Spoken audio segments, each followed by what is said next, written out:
సాయంకాల సమయములో సంధ్యాదీపారాధనలో వచ్చును తల్లి మహాలక్ష్మి, వచ్చును తల్లి వరలక్ష్మి. కాళ్లకు గజ్జెలు కట్టింది, మెడలో హారము వేసింది, పిలచిన వెంటనే పలికింది, అడిగినదంతా ఇచ్చింది. సాయంకాల సమయములో సంధ్యాదీపారాధనలో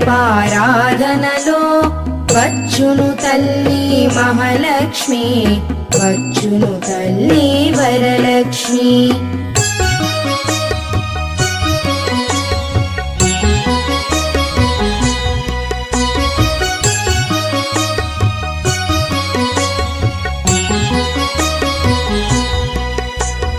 ధనములని